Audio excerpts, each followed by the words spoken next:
A school teacher would notice in big urban schools that toward the end of the month, some kids who were having to spend a lot from one family, if there were 4 kids in a family, taking many buses just to get to school, public transportation buses, they might be short on cash and not come just because they didn't have the money. Things that we seldom think about. Immigrant rights, gay issues, and much more. YCO creates for working class young people a seat at the table. As I alluded to earlier, not only do working poor families in our nation lack income that's sufficient enough to live in dignity, they lack power. They lack visibility and voice when decisions are being made that affect how they raise their children. YCO teaches young people how to organize and use their collective power. But they teach people they teach young people not to be afraid of power, but not to abuse it. Some Christians are ambivalent about power because so much of the time they see it used in abusive ways. And so it's easy for Christians to begin to think a sentimentalized version of love will win the day. As the old song says, wrongly, all we need is love. No, that's not all we need. We need more than love. We need more than the right ideas or the best ideas. We need collective power to back them up, to be able to act on our ideas in public. The word power comes from the, its Spanish versions, poder just means the ability to act, to be able to do something. So YCO is very careful to teach young people that power is a gift to be used in relational, nonviolent, consensual, constructive, and collaborative ways for the sake of the common good. Through participation in YCO, young people learn how to engage in strategic, respectful dialogue and deliberation with public leaders. Now, when you say the word subversive spirituality, I'm sure there are some people that would hear that as teaching teenagers how to take their anger and get in someone's face and wave their fist, or just to go out indiscriminately on the streets and to march around and protest. This is not what this is about. It's really teaching them life skills that everyone needs to know. How to respect the other with whom you disagree, and to engage in real significant dialogue with differences in point of view.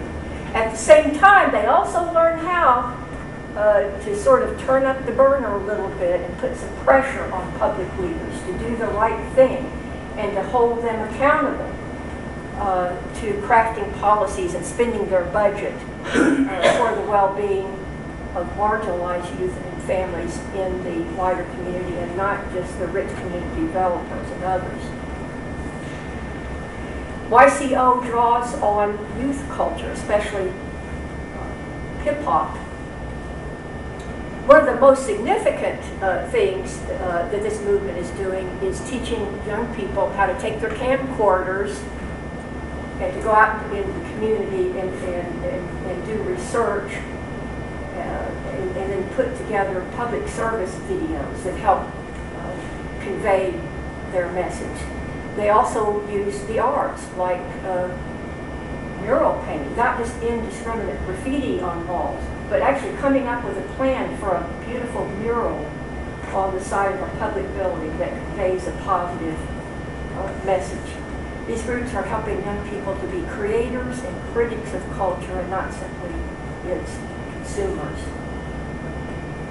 Now, I know you're going to have a hard time seeing this, but this shows the different wells of wisdom from which these groups are drinking in very deliberate ways. They reach into each one of these traditions.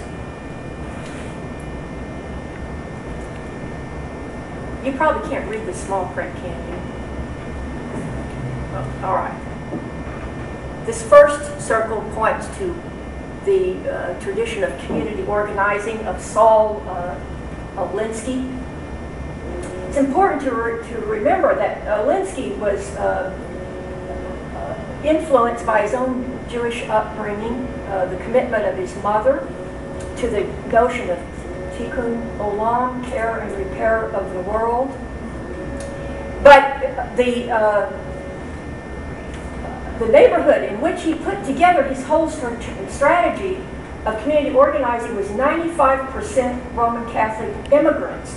So he knew that to be successful, he had to win the support of the diocesan priests and bishops. So he imbibed of the Roman Catholic social teaching and used learned how to employ it to craft his organizing tradition. And that's been part of that's mostly an oral tradition in terms of organizing, community organizing. That has continued to influence the tradition of faith-based community organizing. Groups are also going back and learning from the historic social justice movements, such as civil rights, black power, farm worker organizing, the work of Cesar Chavez and others. And then, as I mentioned before, this points to two traditions that arose in the 1980s. Positive youth development. Shortly on the footsteps of positive youth development, there was another movement called community youth development, because they thought the positive youth development was too individualistic and they wanted to put an emphasis on youth as leaders in the wider community. And then finally, practices of the spirit, which address the emotional, spiritual, and deeply personal needs of young people, because many of the kids who are growing up in the neighborhoods where these groups mostly are have suffered poverty-related stress and discrimination, and